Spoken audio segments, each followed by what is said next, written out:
નમસ્કાર વિદ્યાર્થી મિત્રો, સ્વાગત છે તમારું યુટ્યુબ ચેનલ બેઝિક મેથ્સની અંદર. આજે આપણે ભણીશું વિષય ગણિત, પ્રકરણ ગુણોત્તર અને પ્રમાણ, એટલે કે રેશિયો એન્ડ પ્રોપોર્શન. તેમાં પહેલો ક્વેશ્ચન આ રીતનો છે કે જો 349 નાળિયેરની કિંમત 2094 રૂપિયા હોય તો 26 ડઝન નાળિયેરની કિંમત કેટલી થશે? એટલે આ રીતનો પહેલો ક્વેશ્ચન છે અને વિકલ્પો આ રીતના છે. એ 1662 રૂપિયા, 1662 રૂપિયા. બી 1562 રૂપિયા. સી 2062 રૂપિયા. સી 2062 રૂપિયા. પછી આગળ ડી 1862 રૂપિયા અને લાસ્ટ છેલ્લો ઈ આમાંથી એકે નહીં, એટલે કે આ ચારમાંથી એકે નહીં, એટલે કે નન. એટલે આ રીતના 5 વિકલ્પો આપેલા છે, 5 ઓપ્શન્સ આપેલા છે. હવે આગળ જુઓ. સૌપ્રથમ તો અહીંયા આ 26 ડઝન નાળિયેર બરાબર કેટલા નાળિયેર થાય તેને શોધવું પડશે. ફરીથી એકવાર, સૌપ્રથમ તો આ દાખલાને સોલ્વ કરવા માટે આ 26 ડઝન નાળિયેર બરાબર કેટલા નાળિયેર થાય તેને શોધવું પડશે. એટલે આગળ તેમાં સૌપ્રથમ જો આ 26 ડઝન, આ તમારા 26 ડઝન, આ 26 ડઝન. પછી આગળ આ 26 ડઝન બરાબર ઇક્વલ શું લખાય, શું થાય? મતલબ હવે પછીની પ્રોસેસ કઈ રીતે થશે તો જુઓ. તેમાં સૌપ્રથમ આ 26 ના 26 એસ ઇટ ઇઝ લખાશે. પછી આગળ અહીંયા વચ્ચે કંઈ પણ સાઇન નથી, એટલે અહીંયા આ ગુણાકારનું સાઇન સમાયેલું છે. પછી આગળ આ ડઝન એટલે શું બતાવે તો જુઓ, ડઝન એટલે 1 ડઝન બતાવે છે. ફરીથી એકવાર, આ ડઝન એટલે 1 ડઝન બતાવે છે. મતલબ ડઝન એટલે 1 ડઝન સમજવાનું હોય છે. ટૂંકમાં શોર્ટમાં આ 26 ડઝન બરાબર તમે આ 26 ગુણ્યા 1 ડઝન એમ લખી શકો. એટલે આગળ આ બરાબરનું બરાબર. પછી આગળ આ 26 ના 26, આ 26 ના 26. પછી આ ગુણ્યાનું ગુણ્યા. પછી આગળ આ 1 ડઝન બરાબર શું થાય? જુઓ, આ 1 ડઝન બરાબર શું થાય? મતલબ કેટલા નંગ થાય? તો જુઓ, આ 1 ડઝન બરાબર 12 નંગ થાય. ફરીથી એકવાર, 1 ડઝન બરાબર આ 12 નંગ થાય. એટલે આગળ શું કરવા પડશે તો જુઓ, હવે આગળ આ 26 અને 12 નો ગુણાકાર કરવો પડશે. આ 26 અને 12 નો ગુણાકાર કરવો પડશે. તો આ ગુણાકાર શોર્ટમાં, ટૂંકમાં આ રીતે થશે. સૌપ્રથમ આ ઇક્વલનો ઇક્વલ, બરાબરનું બરાબર. પછી આ 26 ના 26, 26 ના 26. પછી આ ગુણ્યાનું ગુણ્યા. પછી આ જે 10 છે, આ જે 12 છે, આ જે 12 છે, એટલે કે આ જે 12 છે તેને તમે 10 વત્તા 2 એમ લખી શકો. ફરીથી એકવાર, આ 12 ને તમે 10 વત્તા 2 એમ લખી શકો. પછી આગળ આ નંગનો નંગ એટલે આગળ આ ઇક્વલનો ઇક્વલ. પછી હવે આગળ શું લખાશે મતલબ આ 26 અને આ આખાનો ગુણાકાર શું થશે? મતલબ આ 26 અને આ આખાનો ગુણાકાર શું થશે? મતલબ આ આખાની બરાબર શું લખાશે? મતલબ વિસ્તરણ શું થશે? મતલબ એક્સપાન્શન શું થશે? તો જુઓ તે આ 26 ગુણ્યા 10 વત્તા આ 26 ગુણ્યા 2 થશે. ફરીથી એકવાર આનું છૂટું એટલે કે વિસ્તરણ આ થશે. શું થશે? તો જુઓ સૌપ્રથમ આ 26 ગુણ્યા 10 થશે. આ 26 ગુણ્યા 10 થશે. પછી આ વત્તાનું વત્તા. પછી આગળ આ 26 ગુણ્યા 2 થશે. આ 26 ગુણ્યા 2 થશે. પછી આ આટલા નંગ થશે. મતલબ આ આખાને કાઉન્સ એટલે બ્રેકેટ લાગશે. મતલબ આટલા નંગ થશે એમ સમજવાનું છે. હવે આગળ આ બરાબરનું બરાબર.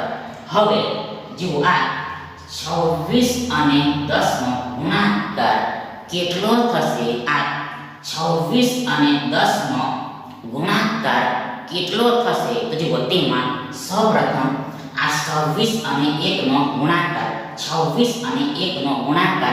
26 એકુ 26 થાય. 26 અને 1 નો ગુણાકાર 26 એકુ 26 થાય. પછી આ 0 26 ની પાછળ એસ લાગી જશે. મતલબ 26 અને 10 નો ગુણાકાર 260 થાય. પછી આ પ્લસનું પ્લસ. પછી આગળ 26 અને 2 નો ગુણાકાર કેટલો થાય? તો જુઓ આ ગુણાકાર 26 દુ 52 થાય. 26 દુ 52 થાય. મતલબ આટલા નંગ થશે.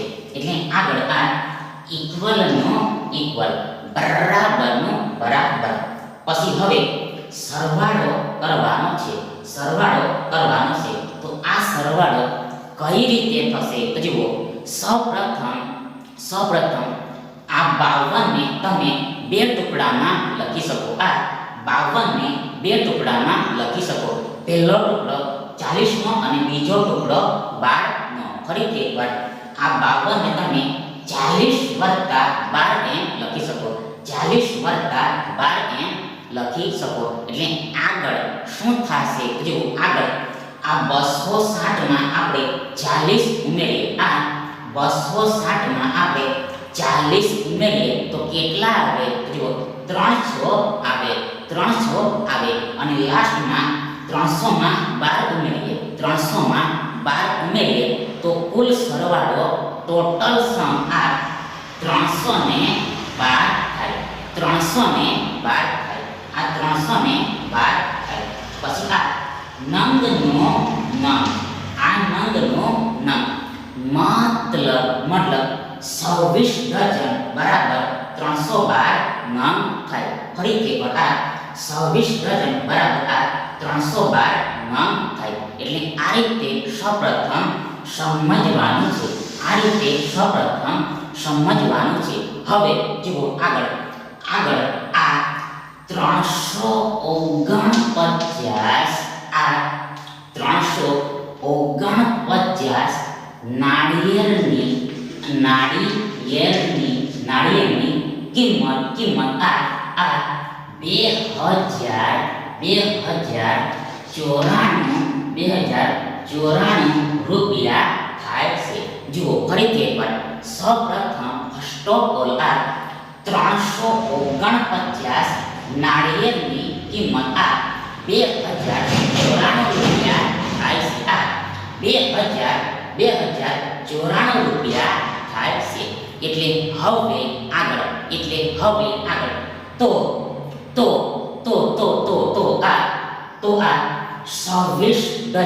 તો આ 26 ડઝન. 26 ડઝન એટલે કે આ 312 નાળિયેર 312 નાળિયેરની કિંમત કેટલી થાય તે શોધવાનું છે. ફરીથી એકવાર જો આ 349 નાળિયેરની કિંમત 2094 રૂપિયા થાય તો આ 26 ડઝન એટલે કે આ 312 નાળિયેરની કિંમત વેલ્યુ કેટલી થાય તે શોધવાનું છે. એટલે આગળ સૌપ્રથમ આમાં અહીંયા તમે જોશો તો જુઓ શું થાય છે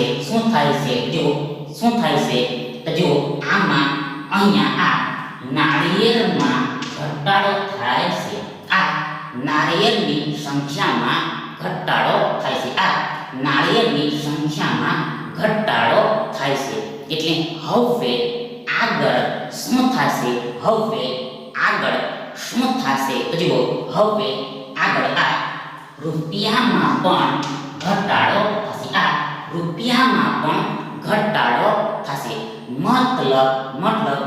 મતલબ જો નાળિયેરની સંખ્યા ઘટે તો રૂપિયા પણ ઘટે. નાળિયેરની સંખ્યા ઘટે તો રૂપિયા પણ ઘટે. ઇન શોર્ટ જુઓ આમાં ઘટાડો થશે તો આમાં પણ ઘટાડો થશે. અને જો ઘટાડો હોય કે પછી વધારો હોય એટલે કે સેમ હોય એટલે કે સરખું હોય એટલે કે ઇક્વલ હોય તો આવા પ્રકારના પ્રમાણને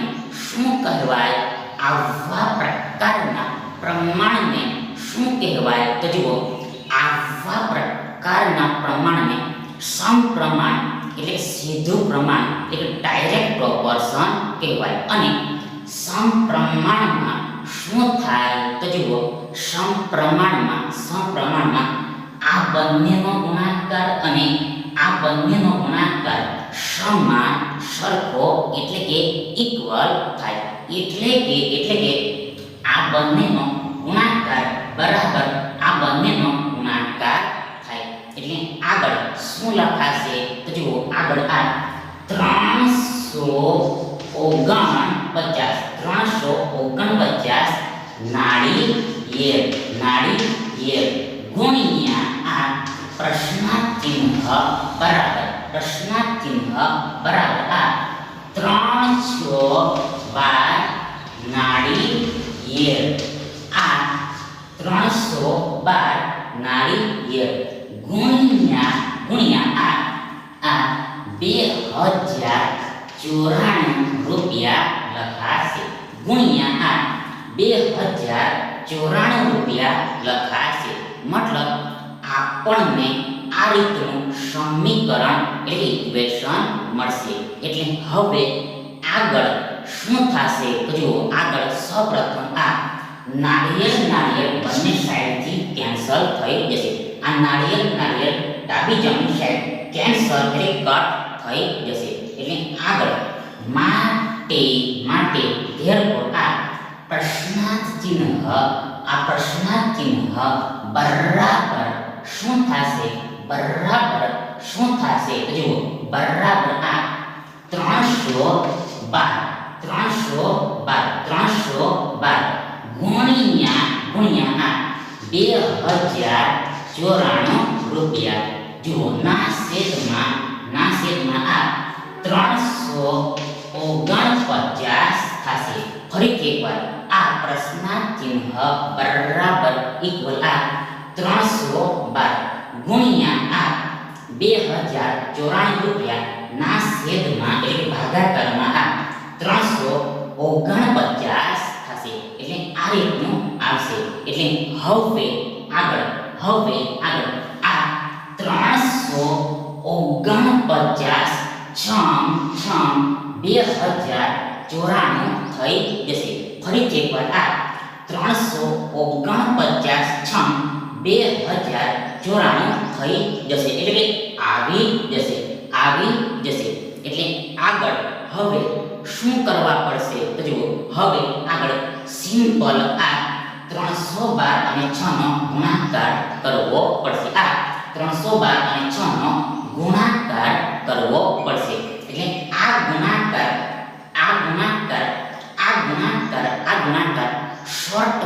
શોર્ટમાં ટૂંકમાં આ રીતે થશે. આ ગુણાકાર શોર્ટમાં આ રીતે થશે.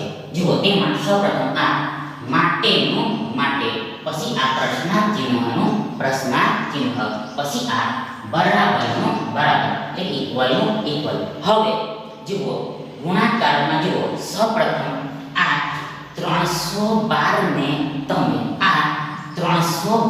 તમે જુઓ 300 વત્તા 10 વત્તા 2n લખી શકો. ફરીથી એકવાર જુઓ, સૌપ્રથમ આ 312 ને તમે 300 વત્તા 10 વત્તા 2n લખી શકો. 300 વત્તા 10 વત્તા 2n લખી શકો. પછી આગળ આ ગુણ્યાનો ગુણ્યા, પછી આ 6 ના 6, આ 6 ના 6 અને આ રૂપિયાનો રૂપિયા, આ રૂપિયાનો રૂપિયા. એટલે હવે જુઓ આગળ શું થશે તો જુઓ, તેમાં સૌપ્રથમ આ માટેનું માટે, પછી આ પ્રશ્નાર્થ ચિહ્નનું પ્રશ્નાર્થ ચિહ્ન, પછી આ ઇક્વલનું ઇક્વલ. હવે જુઓ આગળ આ જે 6 છે તે આ ત્રણેય સંખ્યાઓ સાથે ગુણા છે. ફરીથી એકવાર આ જે 6 છે તે આ ત્રણેય સંખ્યાઓ સાથે ગુણા છે. એટલે તેમાં સૌપ્રથમ આ 6 અને 300 નો ગુણાકાર કેટલો થાય? જુઓ, સૌપ્રથમ આ 6 અને 300 નો ગુણાકાર કેટલો થાય તો જુઓ, તેમાં સૌપ્રથમ આ 6 અને 3 નો ગુણાકાર 6 તારી 18 થાય. 6 તારી 18 થાય. પછી આ 2 0 2 0 18 ની પાછળ લાગી જાય. ઇન શોર્ટ આ 6 અને 300 નો ગુણાકાર 18 થાય. પછી આગળ આ પ્લસનું પ્લસ, વત્તાનું વત્તા. પછી આગળ આ 6 અને 10 નો ગુણાકાર કેટલો થાય તો જુઓ, આ ગુણાકાર 10 × 60 થાય. 10 × 60 થાય. પછી આ પ્લસનું પ્લસ, પછી લાસ્ટમાં 6 અને 2 નો ગુણાકાર, 6 અને 2 નો ગુણાકાર 6 દુ 12 એટલે 12 થાય. મતલબ આટલા રૂપિયા થશે. એટલે આગળ જુઓ, આ માટેનું માટે, પછી આ પ્રશ્નાર્થ ચિહ્નનું પ્રશ્નાર્થ ચિહ્ન અને આ બરાબરનું બરાબર. પછી આગળ જુઓ, અહીંયા આ ત્રણેયનો સરવાળો કરવાનો છે. આ ત્રણેય સંખ્યાઓનો સરવાળો એટલે સમ કરવાનો છે. તેમાં સૌપ્રથમ આ 7 અને 12 નો સરવાળો કેટલો થાય? સૌપ્રથમ આ 7 અને 12 નો સરવાળો કેટલો થાય તો જુઓ, આ સરવાળો 72 થશે. એટલે આગળ 1800 માં આપણે 72 ઉમેરીએ. 1800 માં 72 ઉમેરીએ તો કુલ સરવાળો કેટલો થાય? જુઓ, કુલ સરવાળો કેટલો થાય તો જુઓ, તમારો કુલ સરવાળો 1872 થશે. 1872 થશે. પછી આ રૂપિયાનું રૂપિયા પાછળ એ સીધી લખાઈ જાય, મતલબ લાગી જાય. એટલે આ રીતનું આવશે. મતલબ પ્રશ્નાર્થ ચિહ્ન બરાબર 1872 રૂપિયા થશે. પ્રશ્નાર્થ ચિહ્નની જગ્યાએ આ 1872 રૂપિયા આવશે. મતલબ અર્થાત જો આ 349 નાળિયેરની કિંમત 2094 રૂપિયા હોય તો આ 26 ડઝન એટલે કે આ 312 નાળિયેરની કિંમત 312 નાળિયેરની કિંમત આ 1872 રૂપિયા થાય. 1872 રૂપિયા થાય. ઇન શોર્ટ અહીંયા ક્વેશ્ચન માર્કની જગ્યાએ આ 1872 રૂપિયા આવશે. આ 1872 રૂપિયા આવશે. એટલે આ 1872 તમારો રાઈટ આન્સર થશે. આ તમારો રાઈટ આન્સર થશે.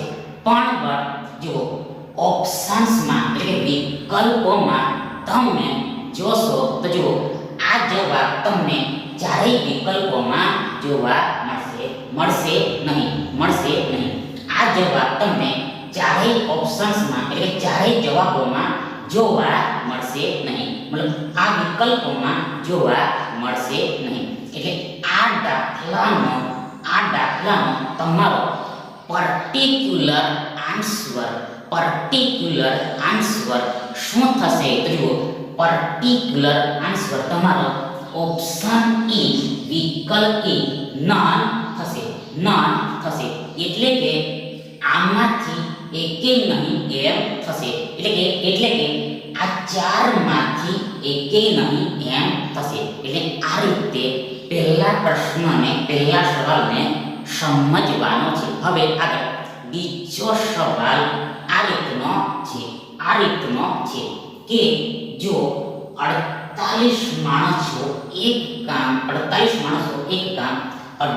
દિવસમાં કરી શકતા હોય તો તે કામ આ 27 માણસો કેટલા દિવસમાં કરી શકશે? એટલે આ રીતનો બીજો સવાલ છે અને વિકલ્પો આ રીતના છે. એ 32 બી 24 થી 27 અને છેલ્લો બી 48 એટલે 48. એટલે આ રીતના ચાર વિકલ્પો આપેલા છે. હવે આગળ જુઓ. સૌપ્રથમ ફર્સ્ટ ઓફ ઓલ આ 48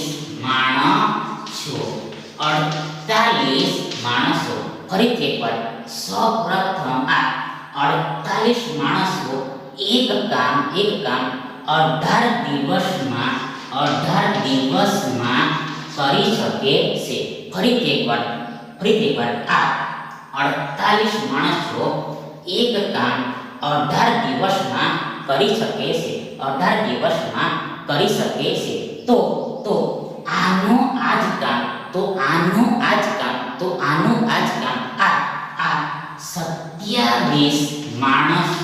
આ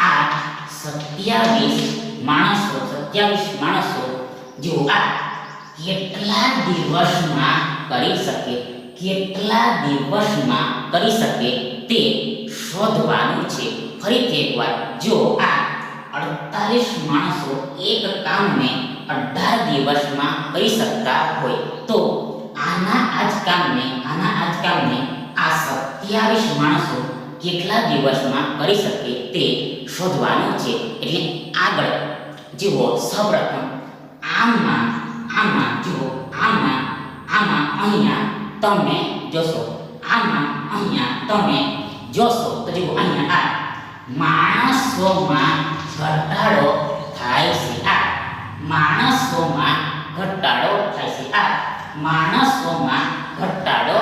છે.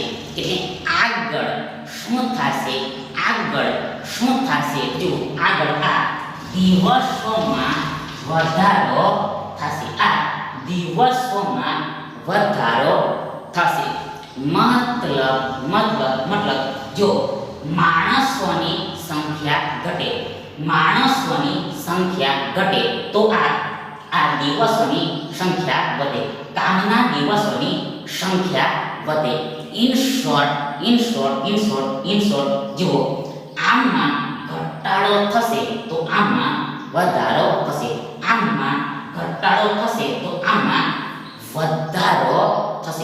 અને જો ઘટાડો વધારો હોય કે પછી વધારો ઘટાડો હોય એટલે કે ઓલ્ટરનેટ હોય એટલે કે ડિફરન્ટ હોય એટલે કે અલગ હોય તો આવા પ્રમાણને શું કહેવાય? આવા પ્રકારના પ્રમાણને શું કહેવાય? તો જુઓ, આવા પ્રકારના પ્રમાણને વ્યસ્ત પ્રમાણ એટલે કે ઇન્વર્સ પ્રોપોર્શન એટલે કે ઇનડાયરેક્ટ પ્રોપોર્શન કહેવાય છે. ઇનડાયરેક્ટ પ્રોપોર્શન કહેવાય છે. અને વ્યસ્ત પ્રમાણમાં શું થાય? તો જુઓ, આ વ્યસ્ત પ્રમાણમાં આ બંનેનો ગુણાકાર અને આ બંનેનો ગુણાકાર સમાન સરખો એટલે ઇક્વલ થાય છે. એટલે કે આ બંનેનો ગુણાકાર બરાબર આ બંનેનો ગુણાકાર થાય છે. આગળ શું લખાશે? જુઓ, આગળ શું લખાશે? જુઓ, આગળ આ 48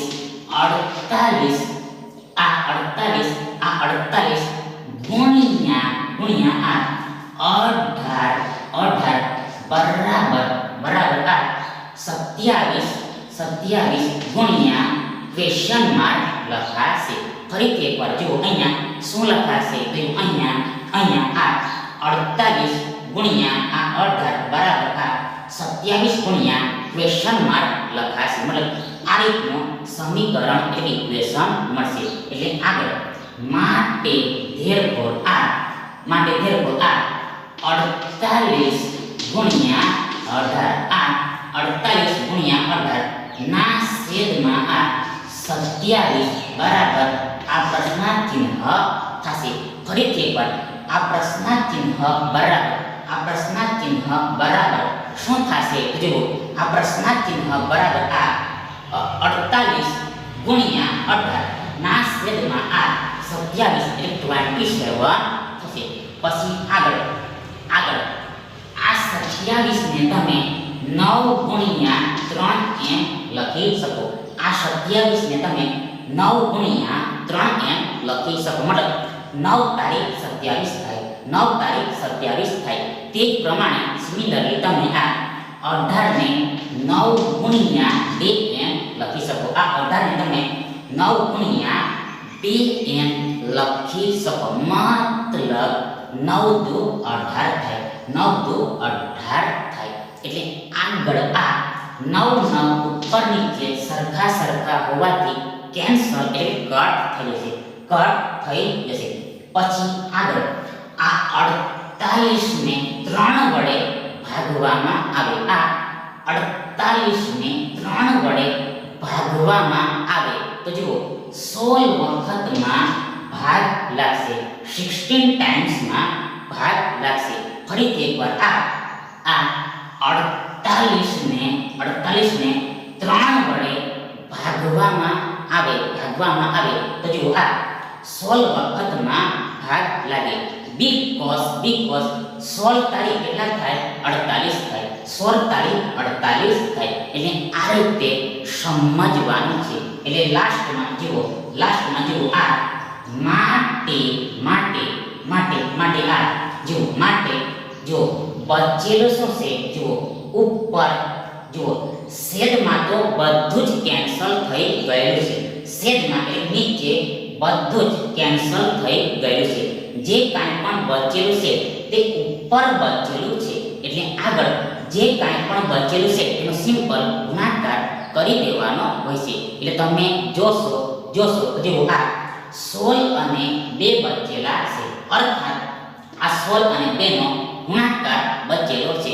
તો આ ગુણાકાર કેટલો થશે? તો જુઓ આ ગુણાકાર 16 દુ 32 થાય. આ ગુણાકાર 16 દુ 32 થાય. 16 દુ 32 એટલે કે 32 થાય. પછી આગળ આ ઇક્વલ અને આ પ્રશ્નાર્થ ચિહ્નનું પ્રશ્નાર્થ ચિહ્ન મતલબ પ્રશ્નાર્થ ચિહ્ન બરાબર 32 દિવસ થશે. પ્રશ્નાર્થ ચિહ્ન બરાબર 32 દિવસ થશે. એટલે કે 32 ડે થશે. મતલબ જો આ 48 માણસો એક કામને 18 દિવસમાં કરી શકતા હોય તો આ જ કામને તેના તે જ કામને આ 27 માણસો 32 દિવસમાં કરી શકશે. આ 32 દિવસમાં કરી શકશે. એટલે આ 32 તમારો રાઈટ આન્સર થશે. આ 32 તમારો રાઈટ આન્સર થશે. એટલે તમે ઓપ્શન્સ જોશો તો જુઓ, આ ઓપ્શન એ માં વિકલ્પ એમાં આ 32 એટલે 32 આપેલા છે. મતલબ આ બીજા સવાલનો સાચો જવાબ કરેક્ટ આન્સર તમારો વિકલ્પ એ 32 એટલે 32 થશે. 32 થશે. એટલે આ પ્રશ્નોને આ રીતે સમજવાના છે. શોર્ટમાં જુઓ, સૌપ્રથમ ફર્સ્ટ ઓફ ઓલ શું કરવાનું હોય છે? તો જુઓ, સૌપ્રથમ ફર્સ્ટ ઓફ ઓલ જુઓ, પ્રમાણનો પ્રકાર નક્કી કરવાનો હોય છે. એટલે કે પ્રપોર્શનનો ટાઈપ નક્કી કરવાનો હોય છે. અને પછી પ્રમાણના પ્રકારના આધારે કામ એટલે વર્ક કરવાનું હોય છે. શોર્ટમાં આ પ્રશ્નોને આ રીતે સમજવાના છે. Thank you.